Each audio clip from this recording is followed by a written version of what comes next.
Hi, welcome to the Board Game Nexus. I'm your host, Anthony. And I'm Francis. And today we're bringing you the top 10 games, in our opinion, that you can pick up at your local Target for Father's Day this year. Excellent. So this list is in no particular order. We've picked, again, 10 of our favorite games that are available. We have confirmed at your local Target, or they should be in-store available, at least they are for us. So, So, with that said, let's get to the list. All right.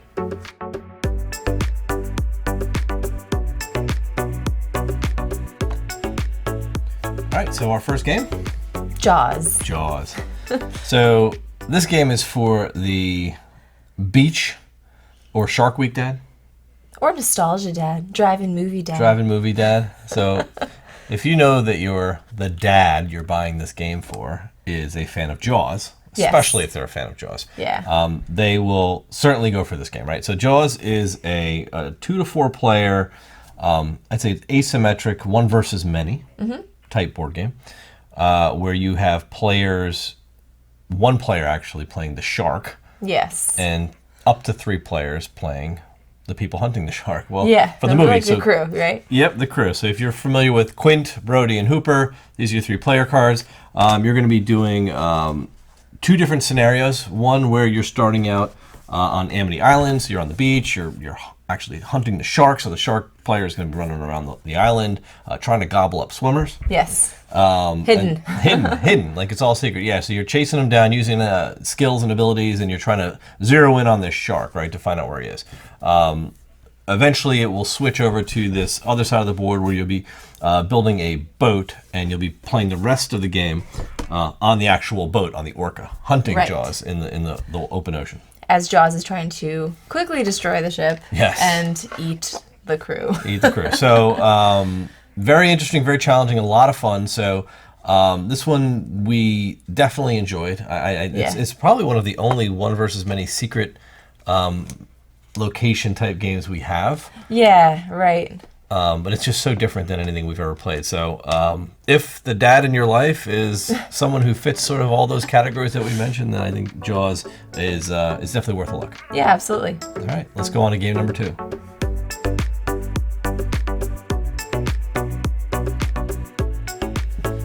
All right, game number 2. So game number 2 is Parks, and this is an absolutely beautiful game. It is. It is about hiking and discovering the national parks.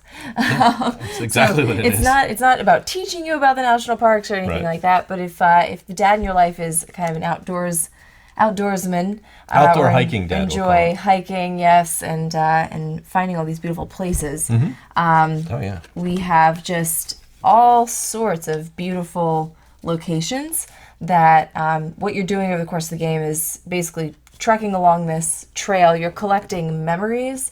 And those memories are things like, these little tokens we've got, like, water droplets and sunshine and things like that. And then essentially what you're doing is trading those tokens in that you get from hiking along the trail, trading them in for these different memories of these different parks, locations and parks and things. And getting some points at the end of the game for the pictures that you're taking. It's all gorgeously drawn hand art on every one of these cards. Like, I mean, everything is just beautiful. I know. Like, if for anything else, this game is worth buying just for the art. It really because is. It is actually just, that experience alone is worth it. But to actually wrap a game around it, it comes in a nice, tiny little box. It's got these wonderful component trays that come with it, so that it keeps everything nice neat and organized. It's easy to get to the table. Plays 1 to 5 players, ages 10 and up, so you can actually have younger players getting involved in this one. It's just an overall great experience, I think. Yes, and it can be played only one player, so Dad can play it all by himself. Dad can play it by himself, but who wants to play by themselves, especially on Father's Day, right? Yeah. So this one, again, is called Parks. Definitely check this one out. All right, game number 3.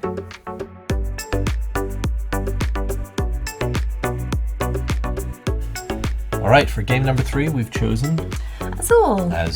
Yes. I think the next 2 games actually that we have on our list are for the culture dad. Right? Or it could be for the World Traveler the dad? tile laying dad. The tile laying dad. Maybe if your dad's a plumber. Pattern. Yeah, and he's like refinishing bathrooms. He enjoys that. Like he could come up with his own mosaics. Yes, exactly. So what is Azul is a a real tile placement game, I guess you could say. It's meta. Very meta. But you're making just different patterns, and you're getting points for the kinds of patterns you're making. Yep.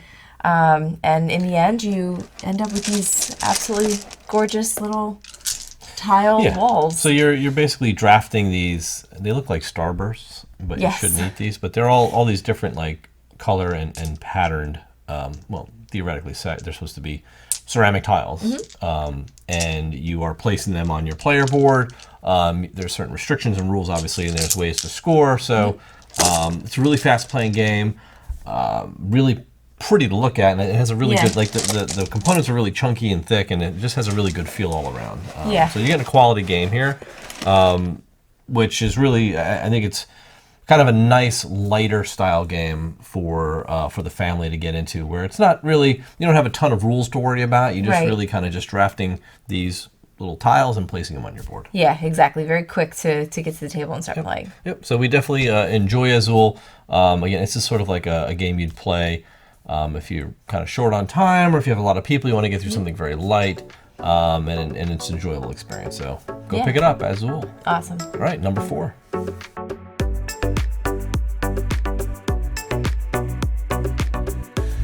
All right, so game number 4 is Sagrada. So again, this is another kind of pattern building, pattern recognition game where you're creating the stained glass in La Casa de Sagrada Familia in Spain. So very cool looking components. So you've got these very pretty. Pretty boards are like they're indented, so you can place your dice in there. This is a dice game, right? So you're rolling dice, which are a little bit smaller than your normal dice, but they are colored. They're colored and they're translucent. So when you put them in the player boards, they actually do kind of look like stained glass. Yeah. And again, you're trying to match certain patterns, and you get points for having certain pip counts and certain die colors and things like that. You'll get there'll be like cards that are like kind of goals, and you get special abilities that'll come out for each game, and then they kind of like guide what you'll be able to do. Sort of guide the way you're building your window for that in order to score the most amount of points. But Sagrada is a really enjoyable light game. Definitely plays one player. I think it says here 1 to 4. So 1 to 4, 13 plus. I think you could probably even go lower than 13. It's really, it's an easy game to pick up, and it's a beautiful game to look at, and it's an enjoyable experience. So I think the dad who likes to do stained glass windows, or just repair windows altogether, would definitely enjoy this. It is, it's a good one. So Sagrada, go check it out. Excellent. Number 5.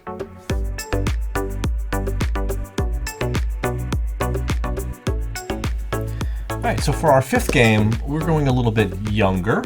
Yes, so for the last 2 games, probably not ones that I would recommend if the dad in your life is also a dad to small children. Yes, a small child dad. We're talking about small pieces, teeny tiny little dice. Yeah. This one, much more, much safer, I guess you could say. This is ages 6 plus. Yeah. Now, we're going to just say that, so this is Ticket to Ride First Journey. Now, this is a sort of the kids version of Ticket to Ride. Right. Now, there is a base version of Ticket to Ride, which you could include in this segment as well for this. But for the purposes of shooting for the younger ones in a game we've played with younger ones, we definitely recommend this one. Ticket to Ride is basically a game about building train routes between cities. And this particular one, it's in the United States. So it's kind of like educational in a way. The kids get to learn, geography a little bit. They get to see the map. They get to go actually up into Canada as well. So it's North America. But you basically just you draft these cards, and they give you certain color train cars, and they'll allow you to place certain color train cars on your color train cars onto the matching colored tracks. And you want to build the routes and connect. Yeah, so we'll pick this up. You want to be able to connect these cities, and you're going to be scoring points. For the amount of cities you connect. You're going to get these goal cards, which will tell you which cities you want to connect. They'll tell you, and it's how you're going to score your points, right? By making those connections. So it kind of guides you along the way. It's very simple, much lighter than the full version of Ticket to Ride, even though Ticket to Ride is generally an entry-level game. But for kids, it's got big plastic trains, so it's real easy for them to manipulate and handle with their hands and get them on the board. They're easy to see. So it really is just it's basically matching colors, because you're getting those two cities, so you can kind of look at, okay, what colors do we need to get, and then it's just about looking at the cards that are on offer for getting between the two cities. Yeah, so matching the color of the route, and being able to build that. So this is it's a really good introductory level sort of route building game. Yeah. And sort of like goal completion, right? Because you're going to have to make these routes, and the whole benefit is actually scoring those routes and making those connections throughout the game. So really great for younger children. This is definitely one we enjoy. Yeah. Just with the younger ones. So. For sure. Ticket to Ride, First Journeys. Check it out.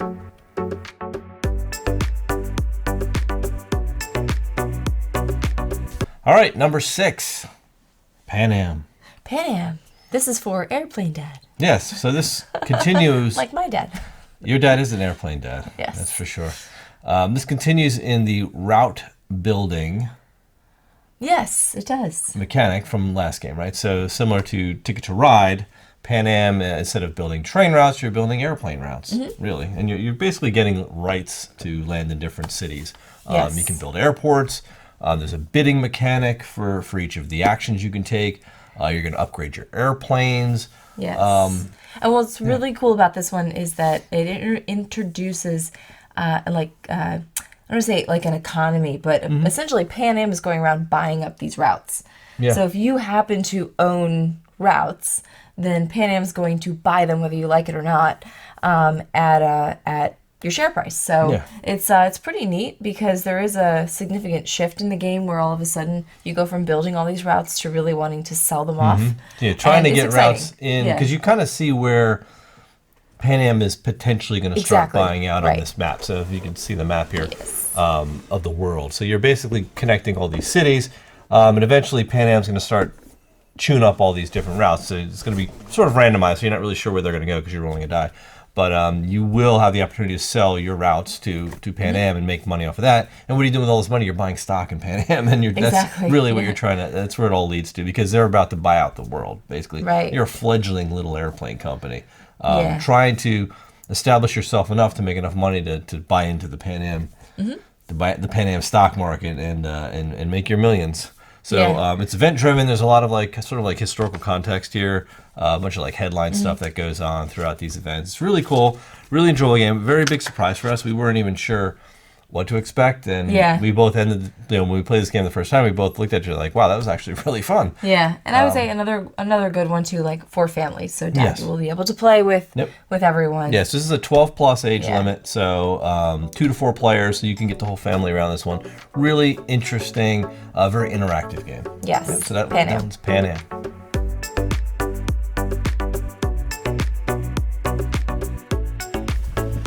All right, game number 7. Horrified. So this is Horrified. This is for Movie Night Dad. Movie Night Dad, right? So we had route building dad, train dad. That Halloween dad that decorates the whole house for Halloween. I knew one of those dads. That one dad. Everybody I think knows at least one of these dads. So this would be definitely the old time movie dad, because Horrified is a monster themed game. When I say monster, it basically has the monsters from the old monster movies that went by the names of just the Wolfman, right? The Creature from the Black Lagoon, Frankenstein, the Bride of Frankenstein, the Mummy. So these are old The Invisible Man, old throwback movies, and you basically are in this town, and the monsters are on the loose, and you've got to find a way to stop them, right? Yeah. What's really cool about this game, it's modular in the sense that depending on the player count, you're going to be picking which monsters, how many monsters you want to go against. Yes. And which difficulty of monsters you want to go against. So this plays 1 to 5 players, and you'll be picking a number of monsters based on player count. And there are 3, 6, 7 different characters that you can play, and you can randomly pick this at the beginning of the game, but you could be someone like the scientist, the mayor, the professor, the explorer, the courier, the archaeologist, the inspector. They all have special abilities.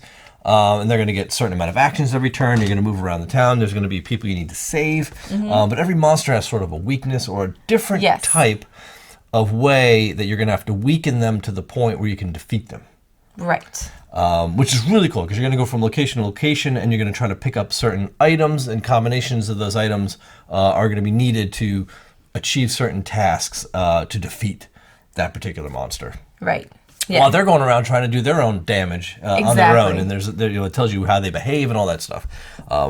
Really great game. Yeah, it's really, really fun. Another great one for families, too. So Dad can play on his own this one as well, but it's definitely a lot more fun when you get the family involved. Without a doubt. This is ages 10 and up, so you can definitely get the smaller ones involved in here. It's a really simple game to learn, a really simple game to manage, and a lot of fun. Yeah. So that one is Horrified.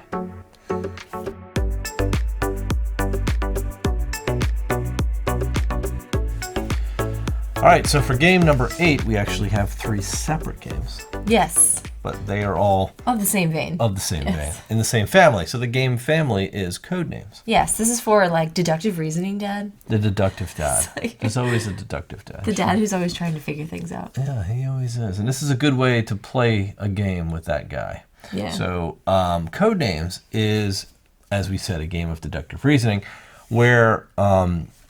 you'll be playing in different teams, and those teams, 2 teams really. You'll have a board set up like in a grid with cards, and you'll have it'll just be words, and those words represent code names for your different secret agents, right? So there's a blue team and a red team. Each team has their own secret agents, and the spy masters know exactly where they are. Now their partner does not know where they are, so the spy master will give a 1-word clue, followed by a number. So if they say a word like tree, and that word is related to 2 cards on the table. Say the table has a card with the word nut and a card with the word wood, for example. That tree card could be related to both of those cards, and those could be both cards that represent your secret agents. And that's what you want them. You want them to find those secret agents. Yes. So you say the words, say 2. Your partner picks 1, gets it right, he continues to go, but they don't get any more clues. If he chooses the second one, knowing that there's 2 cards out there, he guesses right, good. The first team to find all of their secret agents wins the game. Yes, but you want to try to miss the assassin, because there's an assassin in there. And it's a little tricky, because with a lot of these deductive reasoning kind of games, they're built to confuse you. So if you give too broad of a clue, it could potentially... lead your partner in a different direction. Right. You get very frustrated with your partner sometimes because you're like, that's not what I meant. But it's a great one for Dad. It's a great one for families because it helps if you know each other. Yes. And you can kind of use inside, inside jokes or things that you know that they're going to know. Yeah. If you have a certain code word for something and you'll be able to guide them right. So people who know each other well tend to have the best teams in this game. So that's the base Codenames. Codenames Duet is a version for 2 players, which is really neat. It's just a twist on the original Codenames, but allows 2 people to go head-to-head, which is cool. And then we also have the Disney Family Edition, which obviously if you have smaller kids, this one's assassins. No assassons. No a lot easier, and they're just trying to find different Disney characters. Yes, exactly. So a lot of fun. Definitely worth looking into. I believe you can get any of these at your local Target. So yes. All right, so let's move on to game number 9.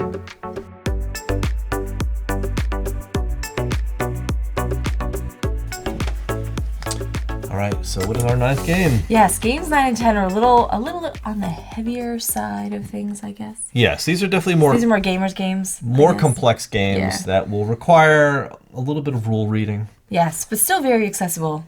They are. For Dad. Yes. So this is Terraforming Mars, the Ares Expedition. Now, this is a game based on the original game called Terraforming Mars, which is actually a little bit heavier. So this is more of I wouldn't say it's too watered down, but it's definitely a lighter version of that game.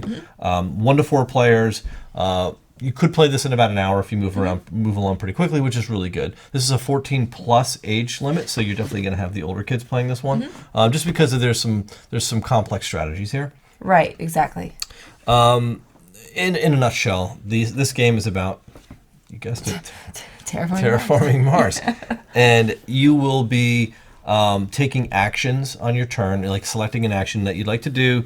The whole premise of the game is really to draft cards, play cards into what you would say your player area or tableau, to generate ways to reduce the cost of other cards, to do special effects onto the surface of Mars. Yeah. Which is really the whole point of it. Yeah, what you're trying to do in terms of terraforming, in case you're new to terraforming Martian lands, is we're trying to get the oxygen level up. We're trying to get the water level consistent, established, and try to grow some greenery and things and the like heat, that. Yeah, so get the heat up, the oxygen up, and create oceans. Yeah, so you will have a board in the middle of the table that kind of represents Mars. Yeah, and it's a small board. Yes, it's very small. Nothing major. Nothing daunting. Yes. And you're just kind of competing.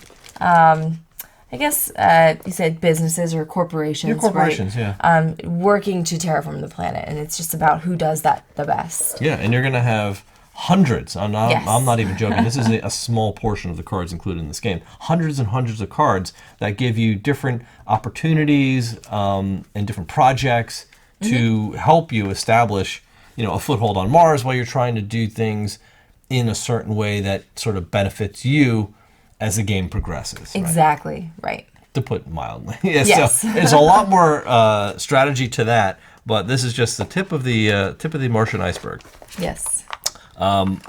Definitely a heavier game than all of those we've talked about thus far, but if you have a dad who's into space, who is into the idea of terraforming Mars, and into science fiction, this would be right up their alley.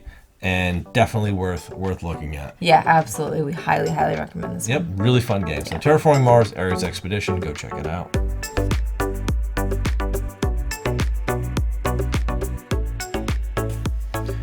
All right, final game. Final game. Number 10. Yeah, and I said this was heavier, but it's really not heavy. It's just the box is kind of heavy. Yeah. Yes, there's a lot packed in it. A lot of game packed into this box. Yes. So yeah, this is definitely a more of an experience than a game. Very much an experience. And this one is targeted towards the fantasy, Lord of the Rings, Dungeons and Dragons, that type of dungeon crawler dad. Yes, where you really get to kind of dive into this adventure and live it out in an experience. Yes, through a campaign. Through a campaign, which just means you're playing this thing over and over, and every time you play, you're diving into a new adventure, you're building up your character. Yes. And you're just getting stronger and fighting, different kinds of monsters. Monsters and enemies and all sorts of exciting things. This is Gloomhaven, Jaws of the Lion. This is a successor to the original Gloomhaven game, which is much bigger box, a lot more stuff going on there. This is sort of like the condensed version of Gloomhaven, much more accessible. They've put the scenario maps into map booklets, into a scenario book, so you play right in the book, and every page is another scenario. You're going to have multiple characters to choose from in the box.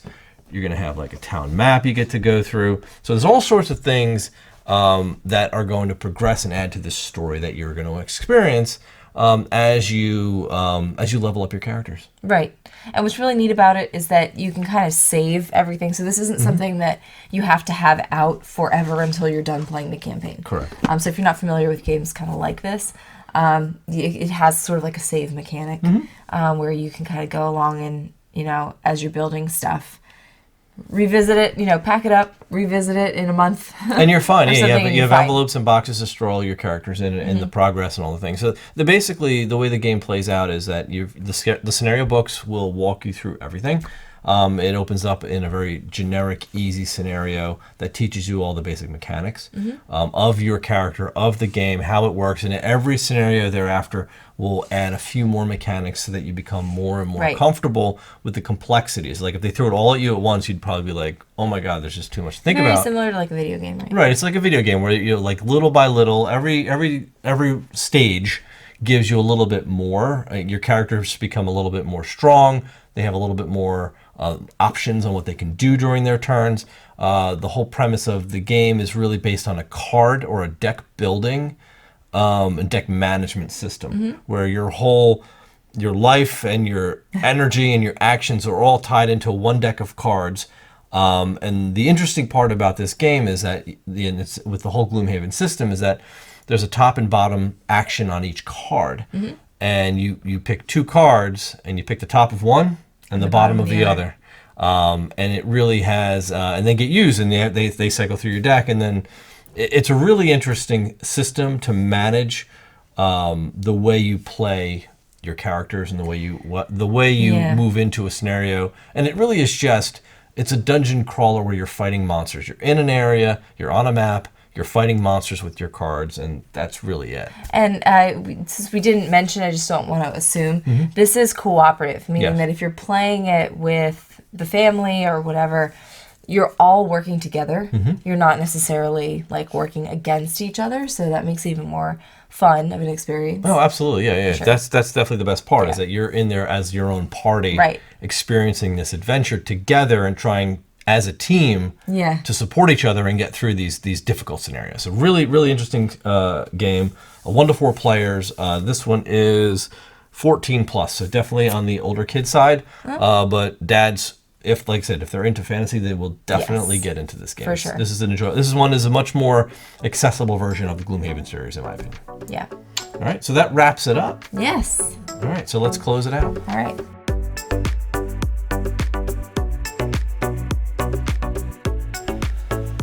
Well, thank you for joining us and experiencing the top 10 games that we would recommend, right? Yes, exactly. We hope it gave you some good ideas about what to get Dad, especially, again, if you're like me and last minute about some of these things sometimes. It helps to know if you can kind of just run out and get something. But also, I know that it's been overwhelming going to that strategy board game section at Target sometimes. I know quite a few times we're out and we see folks kind of looking at it, and then they move over to some of the, the board games that we all kind of like. The familiar stuff. You kind of just get dragged over. It's usually on the far left section is where the strategy games are, where you'll find most of these, and then everything else to the right is more like the younger Milton Bradley, Parker Brothers, like all the standard Scrabble and Monopoly games. Yeah.